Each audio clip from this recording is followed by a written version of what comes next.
Oi, pessoal! Estamos aqui para mais uma aula de história. A gente vai dar continuidade ao que a gente começou vendo há 2 semanas, tá? Que é a reforma e contra-reforma. Tá? Um movimento que fez a mudança dentro da Igreja Católica. A gente já estudou a reforma luterana e a reforma calvinista. Hoje nós vamos estudar a reforma na Inglaterra e a contra-reforma, movimento feito pela Igreja Católica. Mas vamos ver lá como se deu a reforma na Inglaterra.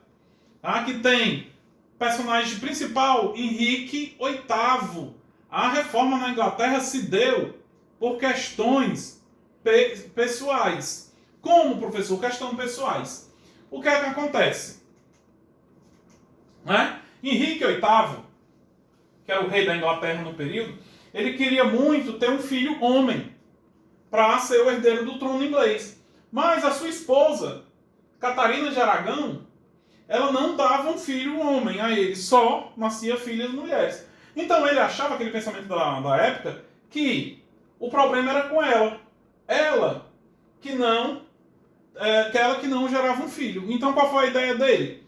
Pedir autorização do Papa para separar de Catarina de Aragão e casar com Ana Bolena, tá? Que era mais jovem. Mas como vocês devem saber, na Igreja Católica uma pessoa não pode casar 2 vezes na igreja. Até pode, se virar viúva. Se o marido morrer, aí pode casar. Mas enquanto estiver vivo, não pode. É diferente no cartório, você pode casar até 1 milhão de vezes. Mas na Igreja Católica não. Henrique VIII queria casar com Ana Bolena. O que foi que o Papa disse? Não. O Papa não anulava o casamento dele. E o que é que acontece? Ele foi e fundou a Igreja Anglicana na Inglaterra. Aí sai o catolicismo na Inglaterra e entra o anglicanismo. Como se deu isso, professor? Em 1531, Henrique VIII exigiu ser reconhecido pela Igreja como protetor e único chefe supremo da Igreja e do clero da Inglaterra. Tá? Então, foi aprovado em 1534 pelo Parlamento, foi reconhecido Henrique VIII como o único chefe supremo da terra da Igreja na Inglaterra. O que foi isso? O anglicanismo. Tá? Como o Papa não autorizou ele a se casar, ele rompeu com a Igreja Católica, ele rompe, tá, com a Igreja Católica e funda uma nova igreja. Qual? A anglicana. Tá, durante o governo de Henrique VIII, o que é que acontece? Os mosteiros foram destruídos e os bens da Igreja Católica confiscados. Tá? Já em termos... aí vem isso aqui, ó. Já em termos de teologia e doutrina, o anglicanismo permaneceu próximo do catolicismo. O que é isso? Pessoal, só tem uma diferença da Igreja Anglicana para a Igreja Católica. Os santos são os mesmos, as igrejas são os mesmos, até os padres, os bispos são os mesmos. A única diferença é que no anglicanismo o rei manda mais do que o papa. Tá? No catolicismo não. No catolicismo o papa é a maior autoridade do mundo. Mas como ele não quis casar de novo Henrique VIII, ele criou outra igreja com os mesmos moldes da Igreja Católica. A única diferença é essa. Ó. O rei é o único chefe supremo da igreja na terra, segundo ao anglicanismo. Tá? Aí Henrique VIII vai e separa, voltar aqui o slide. Henrique VIII vai e separa-se de sua esposa Catarina de Aragão e se casa com Ana Bolena. E tem o filho. Mas infelizmente o filho morre e não assume o poder na Inglaterra. Mas vamos ver como ficou a reforma como ficou para frente. Tá? Depois de Henrique VIII, Eduardo VI consolidou e aproximou a Igreja da Inglaterra ao calvinismo, como a gente já viu, que é o calvinismo. Vamos lembrar a questão da predestinação. O homem, né, tem que trabalhar para prosperar. Tá? Então ele aproximou cada vez mais. Tá? Aí veio a rainha Mary I, reforçou, essa aqui reforçou o retorno ao catolicismo. E a Inquisição se estabeleceu na Inglaterra. O que é que acontece? Quando Mary assume, corta as relações com a igreja anglicana e volta o catolicismo. Tá? Mas, o que é que acontece? Em 1558, a filha mais velha de Henrique VIII, aquele que queria ter um filho homem, assume o poder na Inglaterra. E o que é que ela faz? Governou como protestante, quer dizer, trouxe de volta o anglicanismo. Tá?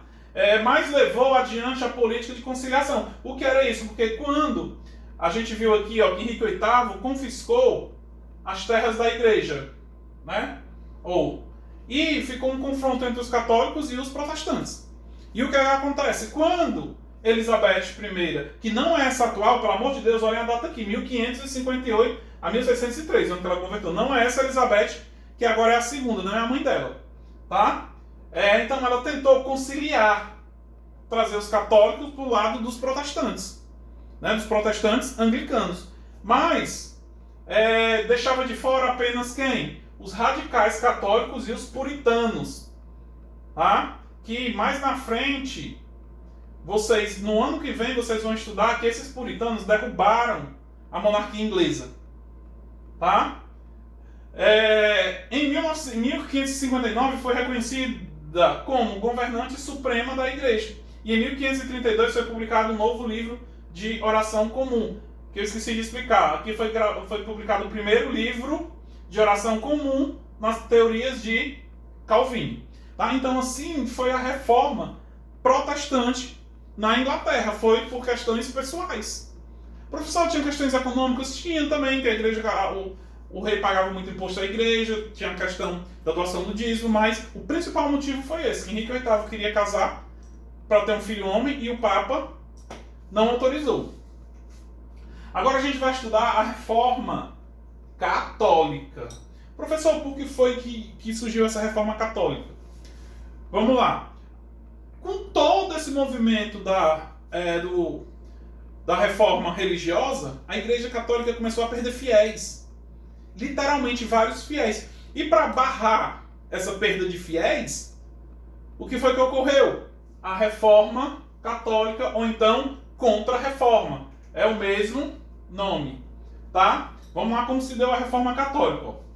Convocar o Papa Paulo III convocou o Concílio de Trento, que eu vou já falar mais um pouco. Tá? Que teve a sua existência tumultuada e interrompida por diversas vezes. Tá? Então, ele convoca esse Concílio de Trento para discutir medidas para aliviar essa derramada de católicos indo para ser protestantes. Tá? Não tardou para que a Igreja Católica reagisse de forma organizada e violenta contra a expansão do protestantismo em toda a Europa. Inicialmente, na Itália e na Espanha, algumas medidas foram tomadas para que a devoção aos dogmas católicos fosse restabelecida. Como eu acabei de explicar, eles tentaram trazer de volta os fiéis. Tá? Vamos lá, o que a Igreja Católica fez? Isso aqui tem no livro de vocês, tá? Eu tirei do livro. A Igreja Católica adotou as seguintes medidas para combater o expansionismo protestante. Vamos lá, o que foi que ela fez? Reorganizou o Tribunal de Santo Ofício, que tinha a função de julgar e punir aqueles que discordassem ou praticassem outras religiões. Dessa forma, muitos protestantes foram condenados à morte. O que é isso aqui? Eles restabeleceram o Tribunal do Santo Ofício. Tá? Quem assistiu o documentáriozinho sobre Galileu Galilei viu que ele foi para lá, né? Que é o Tribunal da Inquisição. Tá? Outra, organizou o Concílio de Trento, que eu falei lá na frente, organizado por quem? Pelo Papa Paulo III. Até esse Papa foi um dos que não sei se vocês lembram também do documentário Galileu, quem viu o desenho animado, que foi o Papa Paulo que não deixou Galileu ser morto. Foi esse, professor? Não. Tá? Foi outro, mas foi um Papa Paulo. Vamos lá. A principal medida aprovada nesse conselho foi a reafirmação dos dogmas católicos que defendiam a manutenção dos sacramentos religiosos e a hierarquia do clero, e a confirmação da transurbstação. O que é isso, professor? É um nome difícil, mas é a doutrina da Igreja Católica que acredita na mudança da substância do pão e do vinho no corpo e no sangue de Cristo, que é aquela coisa, essa transurbstação é aquilo que o Papa faz, o padre faz na hora da missa, o pão e do vinho, que é o sangue e o corpo de Cristo. Quem é católico já deve ter visto lá na missa. Agora que vem, um dos principais motivos da Reforma Protestante, a venda de indulgências. O que foi que essa reforma fez? Acabou com a venda das indulgências. Nada de vender mais perdões. Só é perdoado por Deus quem fizer as orações tudo bonitinho lá, como é até hoje. Então aquela coisa de dizer, matei 10 pessoas, vou ter a salvação se eu pagar R$1 milhão, acabou. Tá, Outra coisa, criou cursos de formação e aperfeiçoamento clerical. O que é isso? Pessoal, não sei se eu expliquei falando lá sobre Lutero, mas acho que eu devo ter falado, que nesse período, para pessoas entrar na Igreja Católica, não precisava ter preparação. Se eu fosse rico, meu filho quisesse ser da igreja, eu pagava lá R$1 milhão, pronto, ele ia ser padre. Tanto é que, quando vocês estiverem no segundo ano, talvez vocês vejam isso, segundo ano de ensino médio, tem um filme que mostra, que é chamada Papisa Joana, que é uma mulher que se vestiu de homem e virou papa, que os padres podiam casar, né? E ter filhos. A partir de então, não podia mais. Teve essa reformulação e só os homens passaram a ser padres depois de passar 5 anos estudando em seminário, como é até hoje. Quer dizer, 5 anos de preparação. É diferente do que, eu tenho dinheiro, eu vou pagar para meu filho ser papa ou ser padre, tá? Outra, criou o Index, que era uma lista de livros proibidos pela Igreja Católica. Todas as obras que criticassem ou fizessem oposição às ideias, aos dogmas católicos, seriam queimados. Que quem os lesse poderia ser condenado à morte. Mesmo, por exemplo, um livro desse, o livro de Galileu Galilei, que falava da teoria que a Terra era o centro do universo, ou o Sol era o centro do universo e não a Terra, poderia ser um livro que a Igreja Católica condenava. Tá? Outra coisa, permitiu e incentivou o surgimento de ordens religiosas que passaram a divulgar pelo mundo a fé católica. A fé católica cristã, como a Companhia de Jesus, fundada por Inácio de Loyola em 1540, cujos seguidores ficaram conhecidos como jesuítas. A gente vai estudar muito sobre os jesuítas, tá? Jesuítas que catequizaram os índios no Brasil, era da Companhia de Inácio de Loyola. Tá? Quando os portugueses chegaram ao Brasil e os espanhóis chegaram na América Espanhola, eles botaram quem para catequizar os índios? O pessoal da companhia, os padres da Companhia de Jesus, os jesuítas. Tá? Vamos lá. Essas medidas eram consideradas insuficientes pelo papado, que temia a perda do espaço político e religioso, visto que os protestantes tinham o apoio da burguesia mercantil e dos príncipes. Por que os protestantes tinham? Porque eles incentivavam o trabalho do povo, e a Igreja Católica condenava determinadas práticas do mercantilismo. Tá? E para encerrar, vamos ver aqui os pontos, vamos lembrar os pontos principais da Reforma Protestante. Que eles discordavam com a Igreja Católica, eles desenvolveram esses pontos. Tá? Vamos lá. Sola fide, quer dizer, só a fé. Sola scriptura, somente as escrituras. Solus Christus, Christmas, somente Cristo. Sola gratia, somente a graça. Sola Deo gloria, glória somente a de Deus. Então, esses são os fundamentos dos protestantes, tá? E a gente fica por aqui. Abraço.